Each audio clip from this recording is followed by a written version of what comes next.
সবাইকে। আজকের আবার একটা নতুন রেসিপি নিয়ে চলে এসেছি। রেসিপিটি এই মাছগুলি কী মাছ আমি বলবো না, তোমরা অবশ্যই কমেন্টে জানিও এটাকে কী মাছ বলে তোমাদের নানান এলাকায় তো নানান নাম, তোমরা তোমাদেরটাই কী বলে সেটা অবশ্যই জানিও। দেখো, মাছগুলোকে প্রথমে আমি লবণ হলুদ দিয়ে মেখে নিচ্ছি।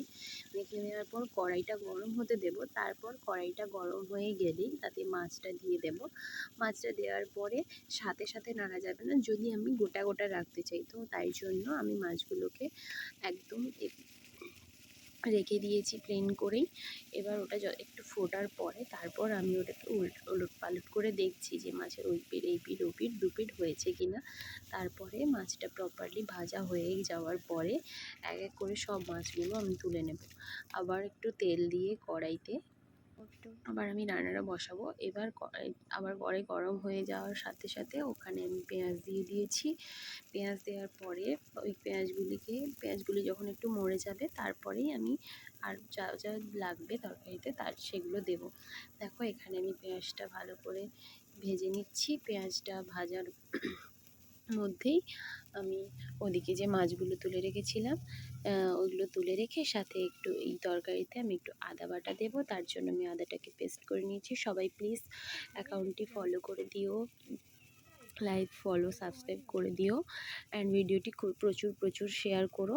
দেখো, এবার আমি এতে লঙ্কার গুঁড়ো দিয়ে দিচ্ছি। লঙ্কার গুঁড়ো দেওয়া হয়ে যাওয়ার পরে এতে নাড়াচাড়া করে একটু সামান্য আমি জল অ্যাড করব। এখানে জল অ্যাড করার পরে ভালোভাবে এটা যখন মাখা হয়ে যাবে, সবকটা যখন সব মিক্সা হয়ে যাবে, হওয়ার পরেই আবার এখানে আমি হলুদটাও অ্যাড করব।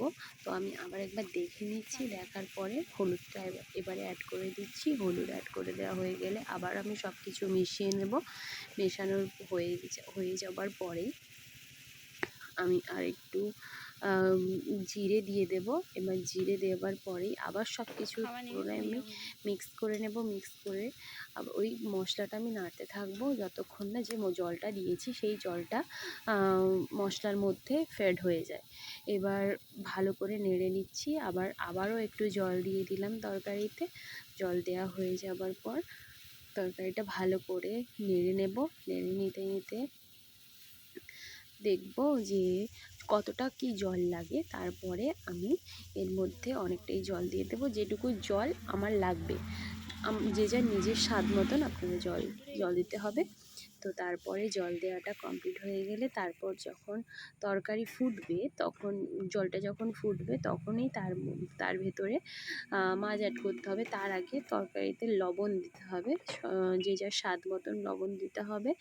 এবং তরকারিটা যখন ফুটছে তখনই তার ভেতর আমরা মাছটা অ্যাড করব। তো এখন তরকারিটা ফুটছে এবং সেটাই আমি নেড়ে দেখে নিচ্ছি যে সব কিছু ঠিকঠাক প্রপারলি হয়ে গেছে কিনা। এবার তরকারিটাকে কিছুক্ষণ ফুটতে দেব। ফুটতে দেওয়া হয়ে যাওয়ার পরেই আবার একবার দেখব। দেখার পরে মাছগুলোকে অ্যাড করব। আমি এক এক করে মাছগুলোকে অ্যাড করা হয়ে গেলেই তারপরে আবার তরকারিটাকে কিছুক্ষণ ফুটতে দেব। ব্যাস, এইভাবেই তৈরি হয়ে যাবে। এবার একদম গায়ে লেগে যাবে, এইরকমভাবেই তরকারিটা তৈরি হবে, একদম মাখা মাখা। এটাকেই বলবে এই মাছের মাখা। সবাই একটু প্লিজ চ্যানেলটিকে সাবস্ক্রাইব করে দিও, ফলো লাইক কমেন্ট শেয়ার করে দিও, খুব শেয়ার করো, পাশে থেকো। আজকের জন্য এতটুকুই। টাটা, দেখা হবে পরের ভিডিওতে। ততক্ষণ ভালো থেকো, সুস্থ থেকো।